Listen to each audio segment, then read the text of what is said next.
Assalamu alaikum, dear students.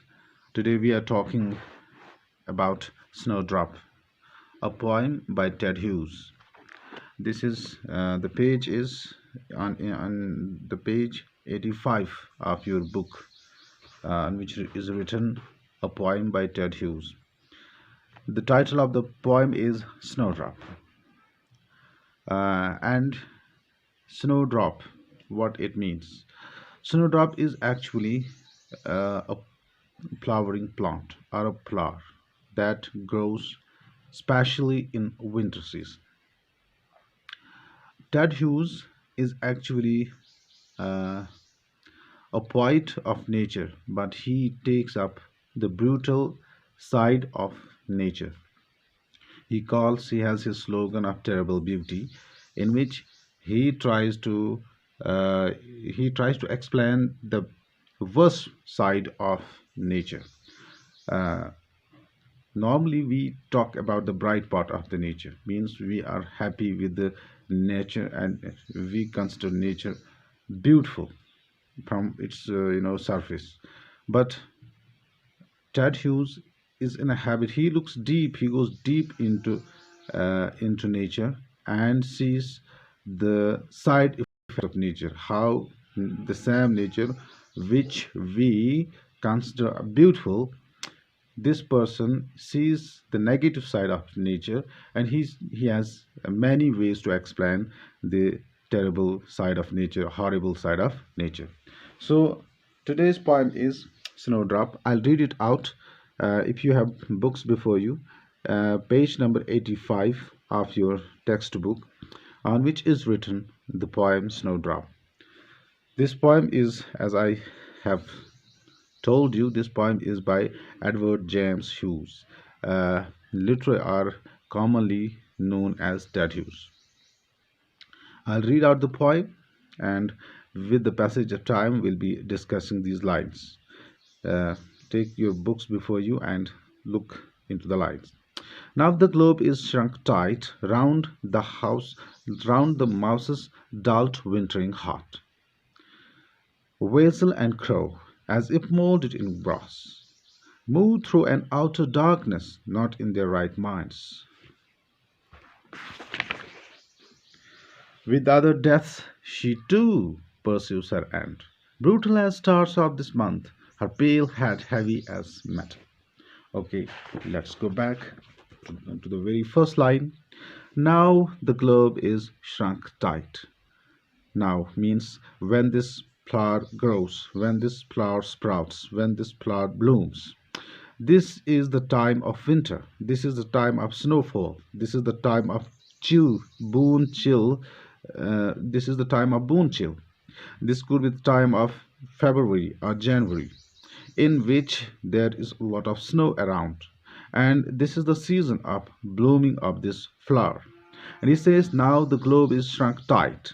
He says, when this flower blooms, the globe is shrunk tight. The earth sounds shrunk tight because all around there is snow.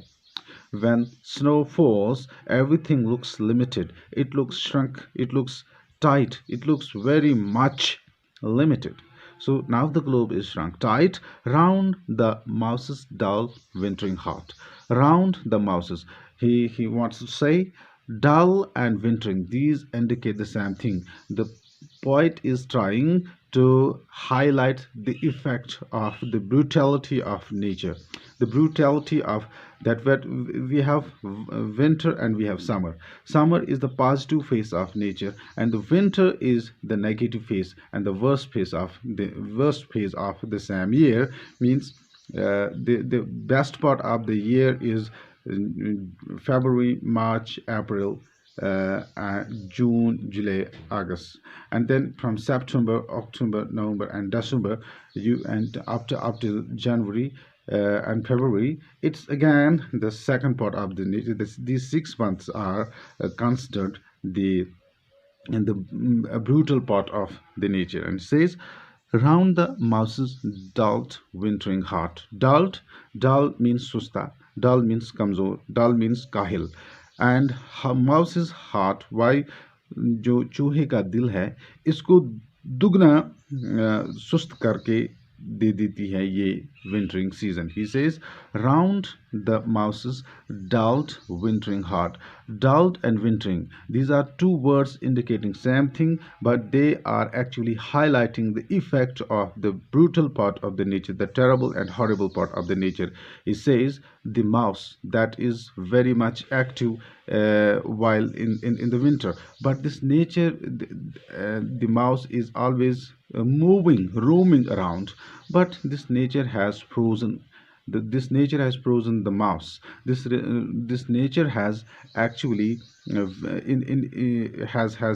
made the mouse coward, has made the mouse limit its movement. So why? Because the winter and the dull and the dull part of the nature, the winter and dull part of the nature um, has affected the heart of the mouse. Okay, round the mouse's dull wintering heart means all around the mouse is winter, is cruel nature, is the cruelty and ruthlessness of this beautiful nature has occupied the heart of the mouse. This is one of the examples to show the bad effect of nature during the times of winter. Okay, weasel and crow, like weasel and, he says, one is mouse, one is weasel, and the third is crow.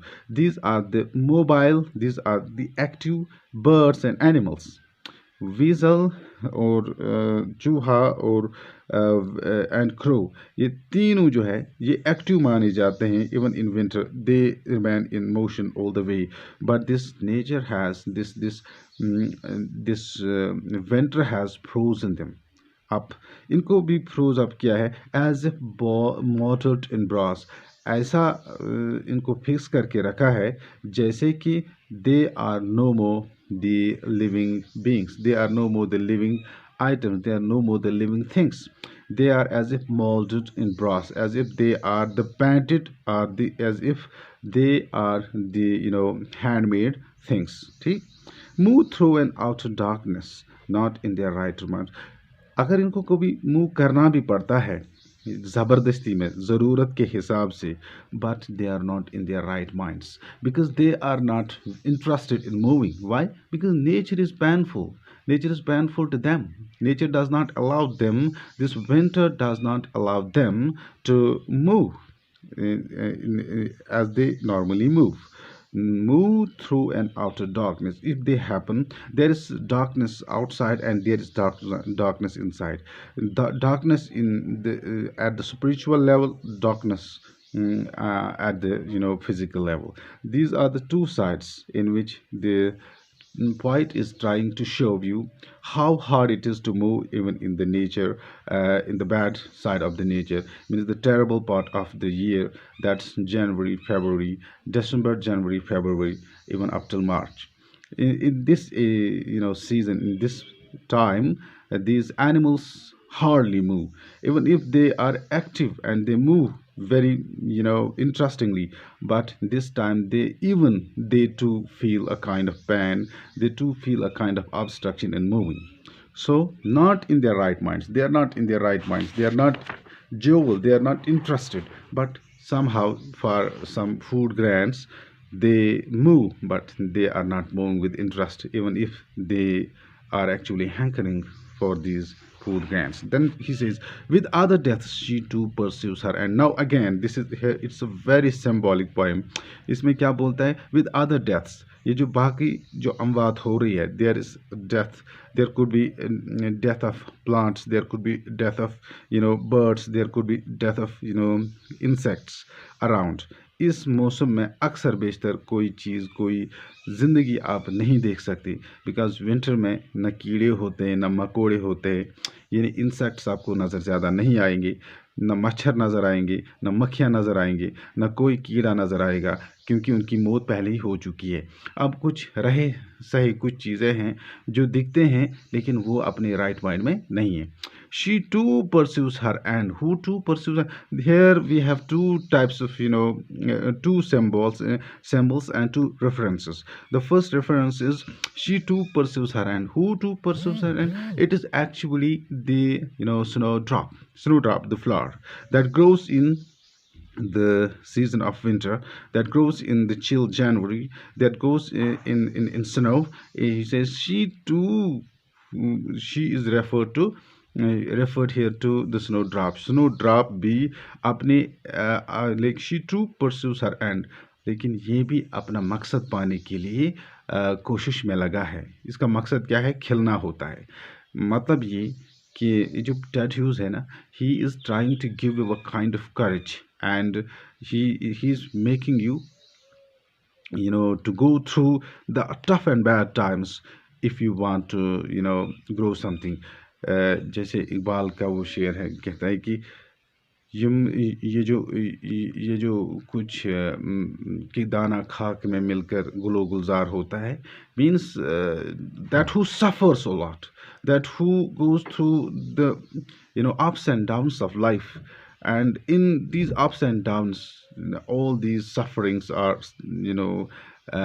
passionately passed through, and all these sufferings are bared with complete fervor and valor. अगर कोई चीज़ पानी है तो मुश्किलात में से तो गुजरना ही पड़ेगा. तो यही कहता है, she too pursues her end, brutal as the stars of this month. He says the stars of this month are not good, they are not beautiful, they are not no more charming as in the summer, as in June and July, and in January, and in March and April. These stars come with a kind of positive message. These stars come with glowing face, but in blue sky. But this time these stars are emotionless. These stars do not give you kind of charm. These stars do not give you kind of mirth. These stars do not appease your mind and soothe your soul. He says, brutal as these stars of month, this time these stars that were very beautiful in summertime, but this time they are not no more attractive. This time they are no more attractive. They are not appeasing your soul and mind. Her pale head heavy as metal. Whose pale head? This is the head of the flower, I mean, the head of the snowdrop. This is the head and the flower. This is the flower and this is the head. I don't have, unfortunately, picture of this flower right here, because I don't have that much of system I could explain you where the head lies. This could be the head of the flower, and this is the flower itself, the petals and sepals, etc, etc. Her pale head heavy as metal. The head itself looks as if it's made of metal, because there is frost on it. There is frost on it, but still it blooms. Still it blooms. असली चीज ये क्या है, बोलना क्या, theme of this poem is that this poem, this flower, even if hard difficulties, hardships of life, very miseries around it, still it blooms. ये फिर भी खिलता है और खिल के अपनी existence का सबूत दे देता है. This is actually the poem that makes you feel encouraged, that gives you kind of triumphant smile whenever you happen to pass through this poem. मैं तो ये समझता हूँ हर उस शख्स को इस poem को पढ़ना चाहिए, समझना चाहिए, जो ज़िंदगी में कोई काम करना चाहता है. This is because full of symbols, full of message, full of this kind of warmth it has, though it's talking about the gloom and murkiness around, but still it has a deep message for those who are zealous, who have the zest to do something. Thank you very much for today. Inshallah, tomorrow we'll take up the exercise or the issues that are related with this poem.